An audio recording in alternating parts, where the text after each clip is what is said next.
विराजपुर शहर के हृदय में विवेक खुराना का निर्जीव शरीर ठंडी पक्की सड़क के विपरीत पड़ा है, जिससे त्रासदी सामने आती है। पुलिस के सायरन रात को चीरते हुए बजते हैं। पुलिस घटनास्थल पर उमड़ पड़ती है। उनकी उपस्थिति शहर के छिपे हुए अंधेरे की एक स्पष्ट याद दिलाती है। इंस्पेक्टर जोगिंदर तोड़ीवाल शव के बगल में घुटने टेकते हैं।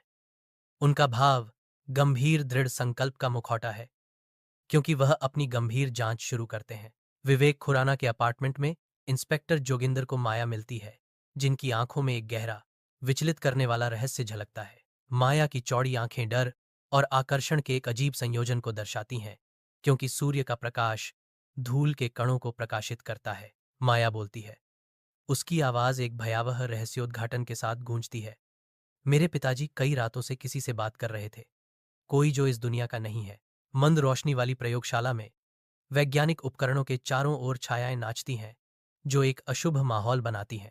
डॉ अदिति मेहरा गुंजन करने वाले उपकरण की ओर नाटकीय ढंग से इशारा करती हैं। उनकी आंखें गर्व और चेतावनी के मिश्रण से भरी हुई हैं। उसकी आवाज धीमी हो जाती है, आशंका से भरी हुई। यह सपनों की मशीन है। मुझे तुम्हें चेतावनी देनी चाहिए। अगर कोई भी उस मशीन में प्रवेश करता है तो वे वापस नहीं आ सकते हैं। अदिति जोगिंदर को ड्रीम मशीन से परिचित कराती हैं। अदिति चेतावनी देती है, जब कोई उस मशीन में प्रवेश करता है तो सपनों और वास्तविकता के बीच की दीवार धुंधली हो जाती है। कभी कभी जो सपना देखा जाता है वह वास्तविकता बन जाता है। जोगिंदर संशय से जवाब देता है, यह सब पागलपन जैसा लगता है। शहर के दिल में एक और न्यायाधीश एक रहस्यमय मौत का शिकार हो जाता है, जो विवेक के अतीत को दर्शाता है। जोगिंदर डार्क पैटर्न को समझते हुए, अगर तुम अंदर गए तो शायद वापस नहीं आओगे। जोगिंदर का संकल्प और दृढ़ हो जाता है, क्योंकि वह घोषणा करता है, मैं तैयार हूं। प्रयोगशाला की कठोर सीमाओं में जोगिंदर मशीन में प्रवेश करता है, अज्ञात को समर्पित होता है। जैसे ही ईजी केबल उसे डिवाइस से जोड़ते हैं, स्क्रीन पर मस्तिष्क तरंगे नाचती हैं, जो एक दुःस्वप्न का प्रवेश द्वार है।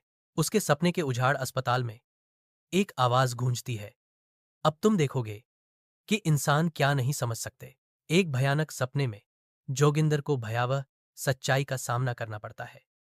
हत्याएं खुद के एक राक्षसी प्रतिबिंब के माध्यम से की जा रही हैं। सपने की दुनिया के बाहर मशीन चुप हो जाती है। इसका उद्देश्य पूरा हो गया है। डॉ अदिति का चेहरा गंभीर हो जाता है जब वह स्क्रीन पढ़ती हैं। ब्रेन वेव्स शून्य। कमरे में सन्नाटा छाया हुआ है, जो केवल जीवन रक्षक प्रणालियों की स्थिर लय से टूटता है।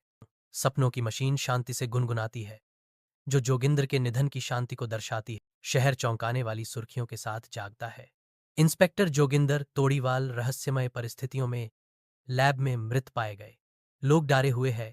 माया के होंठों पर एक हल्की मुस्कान छा जाती है, क्योंकि वह अपने माथे से कृत्रिम त्वचा की एक परत को छीलना शुरू कर देती है।